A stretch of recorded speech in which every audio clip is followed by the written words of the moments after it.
Lebanon is really in one of the most dire conditions in its modern history. On the positive side, I think since 2019, we've seen an awakening. Lebanon has gone through whiplash. I mean, just as an analogy, October 2019, we were considered a middle-income country. Today, we're not even a low-income country. That there is a competent deputy prime minister who has a career at the IMF, who seems to be doing the right things, at least trying to get this IMF deal signed. His name we know, Saad al-Shami. So can we do more? I think what we need to do at this stage is the first priority is stop the rocks, stop the fire. And stopping the fire means a few very straightforward things. None of them are easy. All of them are politically extremely complicated. But let's be clear, they need to be done, right? We need to tighten monetary policy. The liquidity expansion right now, which at the end of the day is at the core of the reason why the exchange rate keeps on imploding, has to be stopped. We need to rebalance the supply and the demand of dollars in the system, right? Public sector financing is an unbelievably important topic that nobody's talking about. What is needed is really to guarantee the right to education and the right to health for every single Lebanese. You're talking about a country where more than 60% of the population is now considered poor. Can change actually happen through parliament?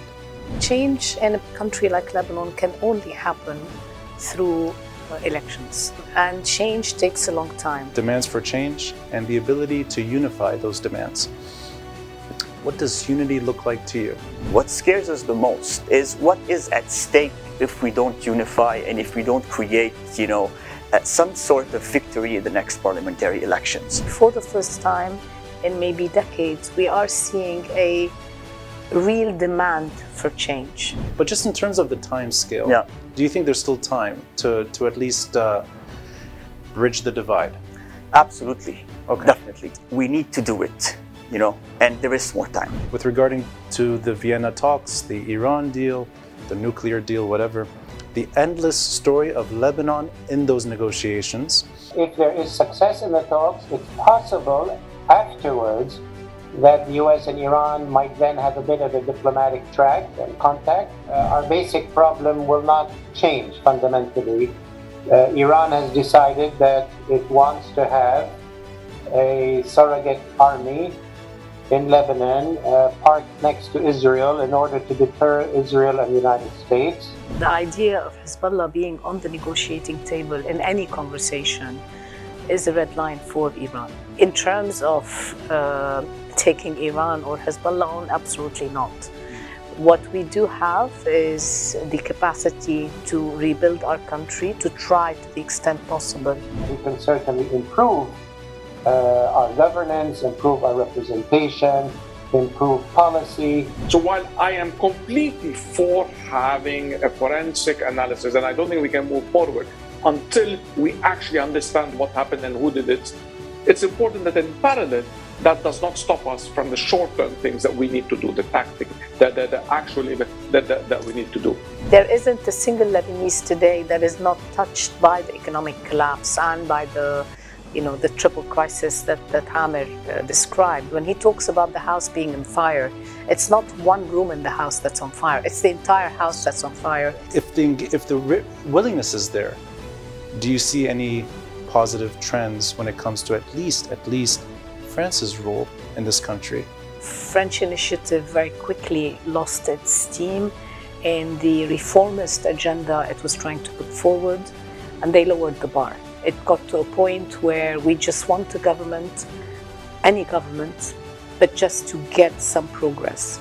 We are lucky as Lebanon to have that level of interest and level of willingness. But it's up to us, it's up to the Lebanese government in this particular case, for a post-election government, to do the ABCs of the homework that we need to do, and we will find a willing international community, willing and eager to help Lebanon. Sadly, Iran is the main player in Lebanon, as we all know, but when we look at others, I would say in the West, in Europe, in the United States, we've seen a lot of positive, I think, orientation to try to help Lebanon, try to help the economic reform, economic recovery, certainly helping the army trying to keep the country stable. A cabinet that hasn't met in nearly 2 months, an IMF deal that has yet to see the light of day.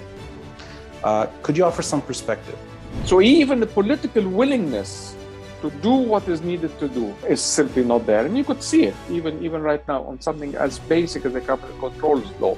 The road ahead to get to a deal are extremely tenuous and problematic. So at least they're talking, give them credit for that, but they have 3 huge challenges. We need to stabilize, we need to restructure, and we need a political context that allows us to do these 2 things. At this point, I don't see either of these.